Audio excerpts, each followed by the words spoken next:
welcome again to Binanel's Journey. So ayun po ang iluluto natin. Gagawin natin salad ito. So ayan po yung yung sea cucumber. So ayan naman yung black fungus. So papakuluan po natin yan ng tubig. Tapos pag lumambot na din, yun ang gagawin nating salad. Yung yung black fungus is na yan. Binabad ko na at nilinisan ko na. Ipapakuluan na lang natin mamaya. Tapos yan din yung cucumber. Tapos yan na din yung yung sea cucumber. Nalinisan na rin. So ayan. Iluluto na natin. Pakukuluan natin para lumambot. So ayan. Iluto natin yan hanggang lumambot yung sea cucumber.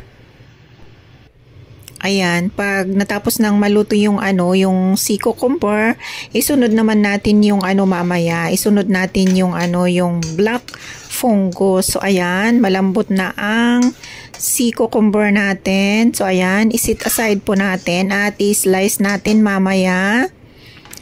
Ayan. So isunod natin yung yung black fungus. Pakuluan din natin hanggang lumambot. Ayan.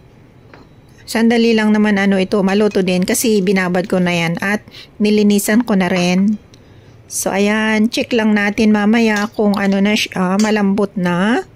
Ayan, pakuluan lang ng tubig. Ayan, antayin natin hanggang lumambot. So ayan, pag malambot na siya, ayan, i-drain mo siya ng ng tubig. Tanggalin mo yung tubig niya. Tapos mamaya, yun ang paghahaluin nating maging salad. Ayan, 3 ingredients lang po ang salad natin ngayon. So ayan na siya. I-drain natin yung tubig niya. So ito naman, ang gagawin nating pandagdag ng sauce niya mamaya. So ayan yung rock sugar. Yan po yung rock sugar. Tapos yung suka. Ayan, suka yan. Ayan. Tapos, yan pala yung suka, tapos tubig, ayan.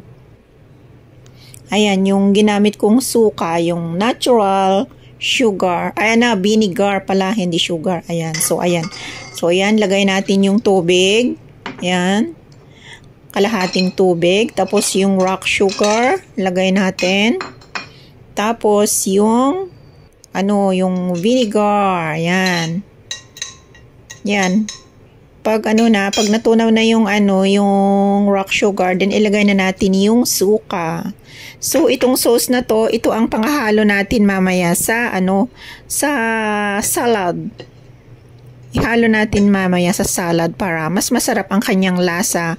Meron siyang tamis-tamis ng konti. Yan. So, ayan. Ayan. Na-dissolve na ang kanyang sugar. So, ayan. Ihahalo natin mamaya yan sa natin. Gagawin nating salad. So, ayan. Pag lumamig na siya, ilagay natin.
Yan, pag nahalo na lahat, lagyan natin ng 2 kutsara na natural vinegar. So, ayan, 2 kutsara na natural vinegar. Yan, tapos, i-mix natin. I-mix natin. Yan.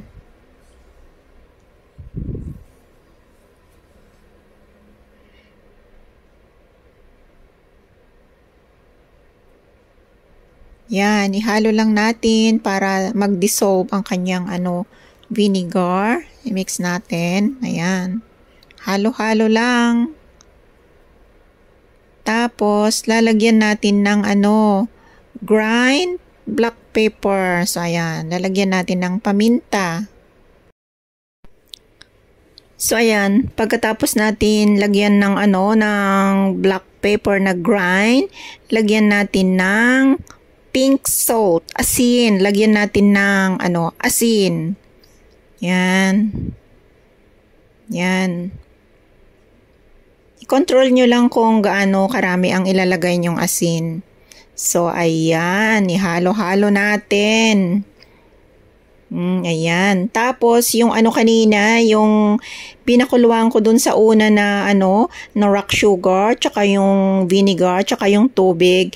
Nilagay ko na rin dyan at pinaghalo-halo ko na rin lahat para medyo may tamis-tamis ng konti. At thank you so much for watching. See you again on the next video. Thank you so much. Bye-bye!